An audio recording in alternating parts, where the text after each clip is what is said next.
E aí, galerinha, tudo bem com vocês? Aqui é a professora Fernanda Moraes e hoje nós vamos corrigir as atividades de Química do Plano de Estudo Tutorado, o PET, do primeiro ano do ensino médio. Hoje corrigiremos a semana 2 desse volume 3 do material que foi fornecido pela Secretaria de Educação do Estado de Minas Gerais.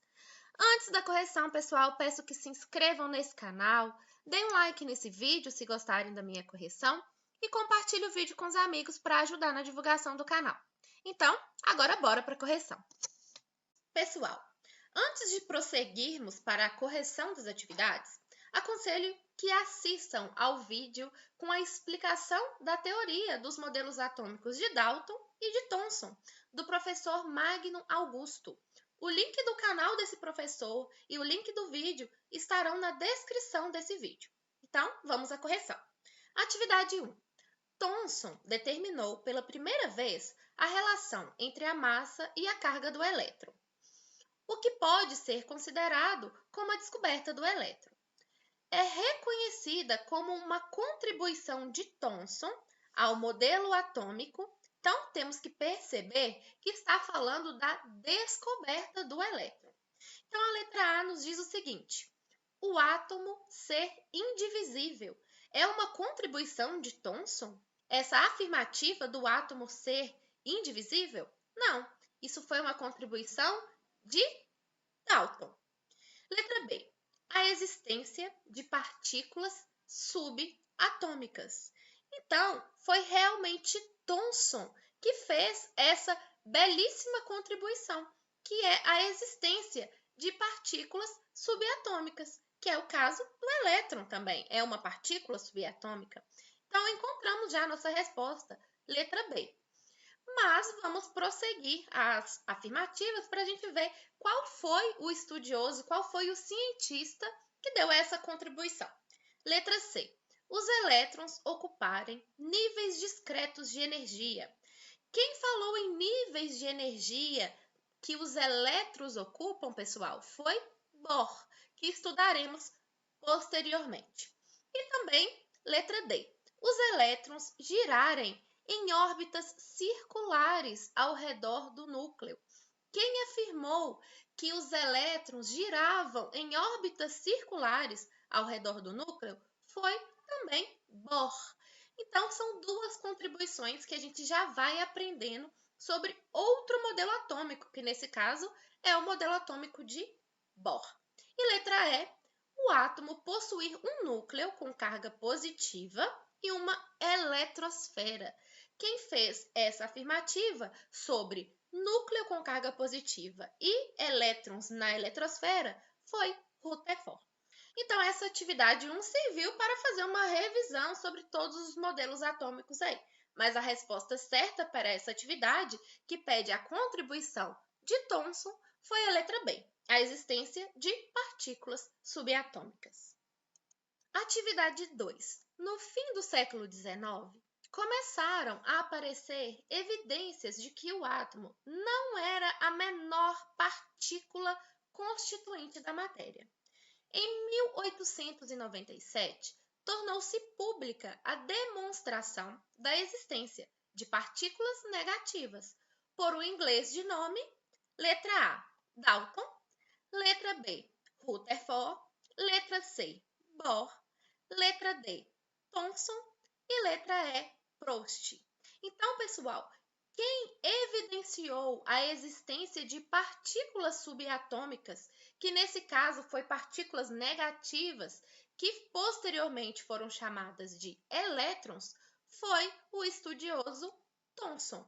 Letra D. Atividade 3. Cite as semelhanças e diferenças entre o modelo atômico de Thomson e o de Dalton.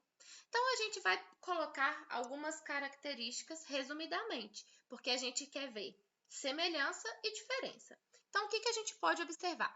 Que o modelo atômico de Dalton, ele ficou conhecido como o modelo da bola de bilhar. Por quê? Para Dalton, o átomo era indivisível, maciço, esférico e neutro. Então, são características do modelo atômico de Dalton. Já o modelo atômico de Thomson, quais são as principais características desse modelo atômico de Thomson? A gente observa que para Thomson o átomo era divisível, então aí ó, a gente já observa uma grande diferença entre o modelo atômico de Dalton, que era indivisível o átomo para Dalton, e para Thomson o átomo é divisível. E outra característica que a gente percebe como diferença entre esses modelos é que para Thomson o átomo possuía partículas carregadas, ou seja, para Thomson, esse modelo de Thomson ficou conhecido como modelo pudim de passas. Por quê? Para Thomson, o átomo era uma esfera de carga positiva, que aqui está representado por essa esfera alaranjada. E essa esfera era totalmente positiva. E nessa esfera haviam elétrons incrustados, que aqui está representado como essas esferinhas menores aqui, de cor azulada e esverdeada, depende da observação de cada um. Então, os elétrons são as cargas negativas. Então, esse foi o modelo proposto por Thomson. E também para Thomson, como a gente pode perceber, a atividade nos pediu as semelhanças. Então, como que eu fiz aqui para ficar mais fácil da gente observar? O que a gente percebe? Como diferença principal, entre o modelo atômico de Dalton, a gente pode falar da indivisibilidade do átomo, que Dalton afirmava, e que para Thomson o átomo é divisível e que tem presença de partículas com carga. Já como semelhanças, a gente observa o seguinte, que para os dois estudiosos, o átomo é maciço, esférico e neutro. Para Thomson, essas partículas elétricas, elas se anulavam. Então, a quantidade de partículas negativas era igual à quantidade de partículas positivas. Por isso, ele considerava também o átomo como neutro. Então, aí a gente pode finalizar esse exercício, uma vez que a gente citou semelhanças, que pode ser mostrado aqui como maciço, esférico e neutro, e diferenças, que a gente está falando da indivisibilidade do átomo, de acordo com Dalton, e a divisibilidade, de acordo com Thomson, além de Thomson ter observado que o átomo era constituído por partículas subatômicas, ou seja, e que essas partículas tinham cargas. Então é isso, gente. Espero que tenha ficado claro para todo mundo. Atividade 4. Segundo o modelo de Thomson, o átomo. Então, vamos falar sobre as características fornecidas pelo modelo de Thomson em relação ao átomo. Letra A. Poderia ser caracterizado por uma esfera gelatinosa com carga positiva, na qual estariam incrustados os elétrons, neutralizando a carga positiva. De cara, encontramos a nossa resposta correta. É exatamente isso que Thomson afirmou, que o átomo era uma esfera de carga positiva, nesse caso aí está representando pela esfera gelatinosa, né, de carga positiva, e nessa esfera gelatinosa estariam incrustados os elétrons, que têm carga negativa. E aí, de modo que a carga total seria nula, porque o positivo anularia o negativo. Então, encontramos a nossa afirmativa correta, que é a letra A.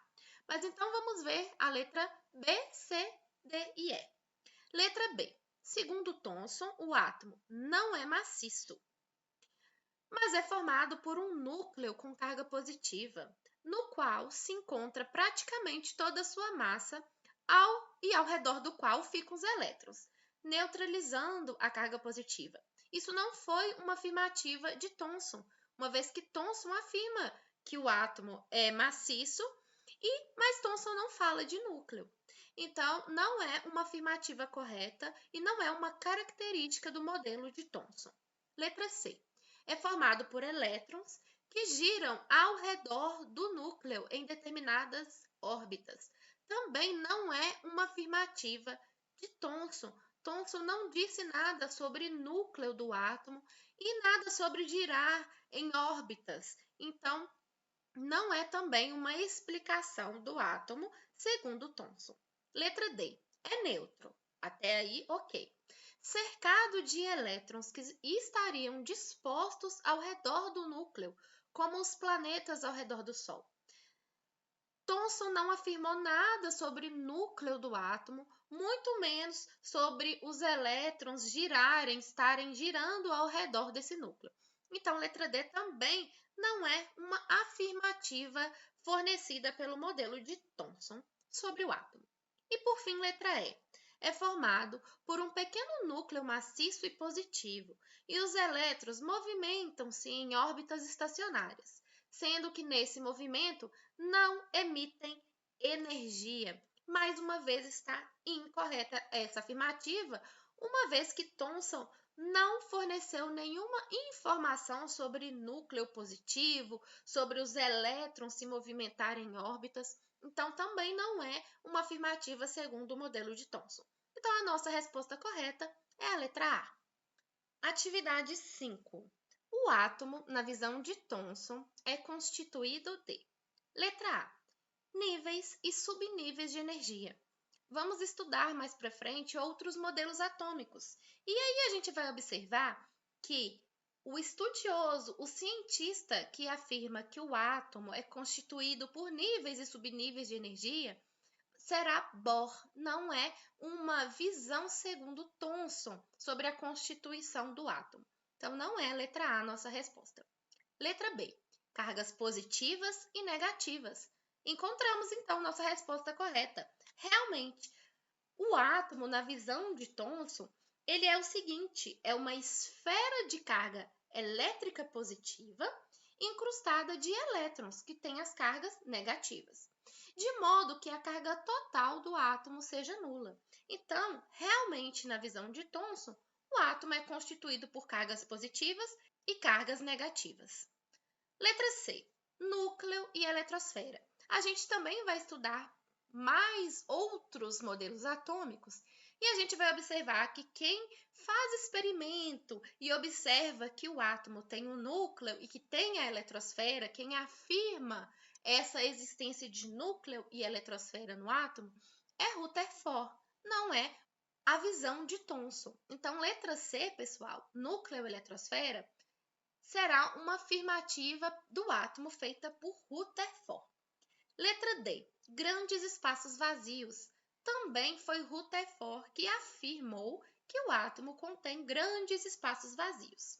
E por fim, letra E. Orbitais. Também não é a nossa resposta correta, uma vez que, segundo a visão de Thomson, ele não afirmou nada sobre orbitais constituírem o átomo.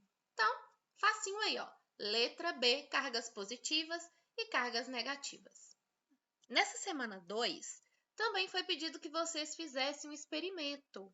E é um experimento tranquilo, é um experimento fácil e é um experimento muito interessante. Sugiro que façam realmente, que precisa de materiais que a gente tem em casa, como régua, bastão de vidro, um pedaço de tecido e pequenos pedaços de papel. Quem não tem o bastão de vidro pode fazer somente com a régua, que dá para observar direitinho o que tem que acontecer. E aí pede-se o seguinte, que primeiro a gente tem que aproximar a régua dos pedacinhos de papel e observar o que acontece e anotar no caderno. Depois nos pede para atritar essa régua de plástico a um tecido de lã. E aí, novamente, a gente aproxima essa régua, depois dela passar por esse atrito, dos pedacinhos de papel, para a gente observar também o que aconteceu. E aí nos pede para sempre observar e anotar no caderno. Então vamos ver o que nos pede sobre esse experimento. O que aconteceu quando a régua foi colocada próxima ao pedaço de papel, antes e depois do atrito? Tente explicar. Então, o que a gente observa?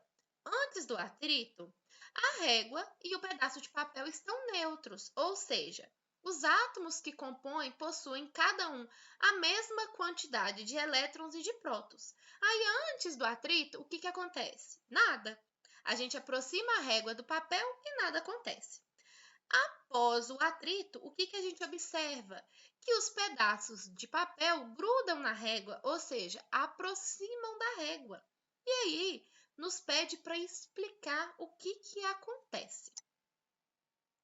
Então, pessoal, a primeira coisa que eu tenho a falar com vocês, e depois também a gente vai estudar outros modelos atômicos, e isso ficará mais claro para todo mundo.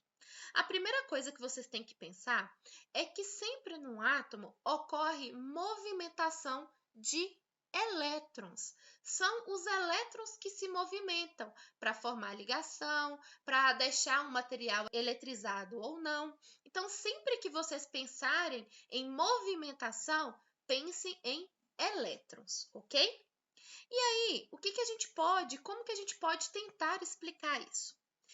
Quando a gente atrita a régua com um pedaço de tecido, o que acontece? Alguns elétrons do tecido, eles escapam do tecido e passam para a régua. Aí o que acontece com a régua, gente? Ela vai ter uma quantidade maior de cargas negativas, que são os elétrons. E aí a gente fala que essa régua ficou eletrizada negativamente. Por quê? Ela está com mais quantidade de elétrons do que de prótons. Antes do atrito, ela estava neutra. A quantidade de prótons era igual à quantidade de elétrons. Após o atrito, essa régua recebeu uma quantidade de elétrons do tecido. E aí a régua ficou com excesso de cargas negativas. A gente fala que ela ficou com excesso de elétrons, ou seja, eletrizada negativamente. Como essa eletrização aconteceu de forma pela fricção do tecido com a régua, a gente chama esse processo de eletrização por atrito. E aí a gente pode observar aí na figura que depois do atrito do tecido à régua, os pedacinhos de papel se aproximam da régua. E aí, como que a gente pode explicar isso? É o seguinte, pessoal. Inicialmente, os papéis eles também estavam neutros. Então, depois que a régua foi eletrizada negativamente, ela estava com um excesso de cargas negativas, ocorre uma separação de cargas no papel. Aqui na figura, a gente pode observar isso. O papelzinho, o pedaço de papel, ocorre apenas uma separação de cargas. Como a régua ela está com uma quantidade a mais de elétrons, ela faz com que ocorra uma separação de cargas nesse papel. E aí, como que ocorre essa separação de cargas? Primeira coisa que a gente tem que lembrar é que cargas opostas se atraem e cargas iguais se repelem. Então, se o papel está sendo aproximado da régua, ele está indo em direção à régua, quer dizer que o papel e a régua estão com cargas opostas. Como a gente já observou que a régua estava carregada negativamente, o que a gente pode perceber? Essa extremidade está com um acúmulo de cargas positivas e a extremidade oposta está com um acúmulo de cargas negativas. Ocorre apenas uma separação de cargas no papel para que esse papel seja atraído.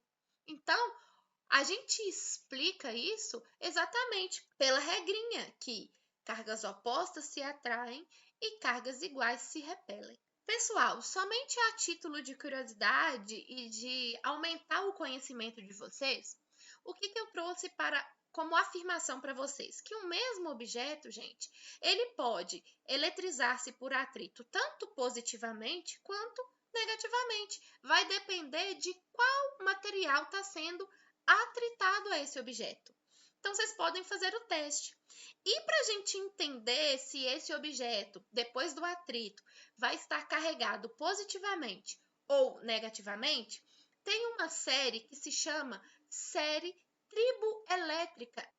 Essa série nos ajuda muito, porque a gente vê qual material está sendo atritado, quais dois materiais estão sendo atritados entre si, e aí a gente consegue perceber quem vai estar carregado positivamente, ou seja, perdeu elétron, e quem vai estar carregado negativamente, ou seja, que ganhou elétrons.